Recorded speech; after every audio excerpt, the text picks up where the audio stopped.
میزنه به سرم چی بگم که جر بخوره مودتون، یا خودکارم و تیز کنم آلوده شه به خونتون و ترک که میدم فرا کنین رو پشت بومتون، جو ذره واژه ها میره تا مغز استخونتون. اوپی نه همه چیزت معلومه کارت بپا صدات پایین باشه تا که بالا نره پات، تو که عکس داری تو کربلا و اکثر مقامات و گنده تر دهنت شده محتوا پیامات. حواسم هست وقتی میدم دست بد یا بوورت نداری و دیدی شکستمت تو سامورایی وار هدیه میدم سنگ قبت تو فانتزی تو گل میذارم رود میکنم بد ولت. بیا لوک میدم بشی رخ تو رخ به لجن کشیدن نست و حالا هم میرن رو مخ، میخوای سر به سرم بذارین باز بگذارین نتیخ، حالا سیر که نبز باشین یا که دلقای سرخ. لباس لش شلوار شیش جیب آروم کلمات تو انداخت روی بیت روی میز، یه جو پام لخص روی لبه تیغ باید بدخور رو بزنی سر یه سیخ. حاجی آن کوتاه مثل سرباز هرکی پول داره دورش میشه پر درداف، تو محلتون بهت میگن سردار ما مثل کوروشیم خوبه کردار. یه جو فریکم رو قلم خون نمیرسه به سرم، روانیم به پا مسیرت نخوره پنج طرف، چون که بپیچی به بالم به احترامه ای هدف با سیخ بزنم همه شما خالتورا رو فقط مداد دکمه وجود همتون رو پاره کنم، مثل زالو افتادین به جون اعتبار هنر، بالاخره میرسه روزی که از جا بشم بلند و واسه کردن شما استخاره کنم.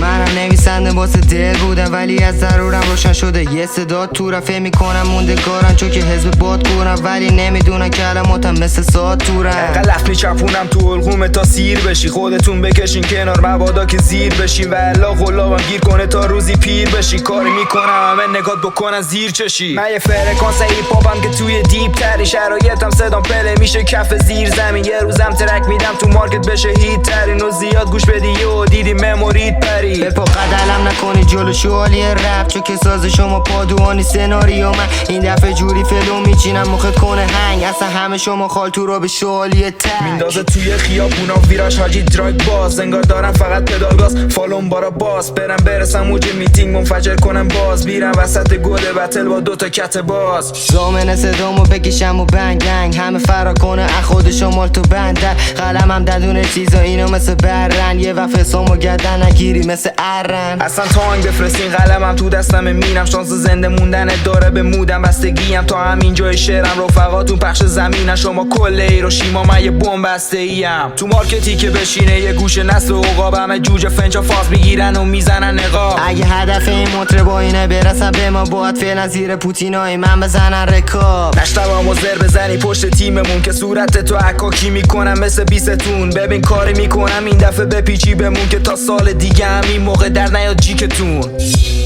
دوباره شب شد حاجی هنو بسا مونده که بد شد، پیچا مارکت رو صفر کنم شده بد شد، رفقای تکس میدن رکباری دست خوش، ببی تپین کنی کل نصب و دمو این MP3 ها باید همه خم بشه جلوم، همه بد خواب بعد ترک باز وست کنن سرم. قبلا گفته بودم بهتون که سمیه فلوم.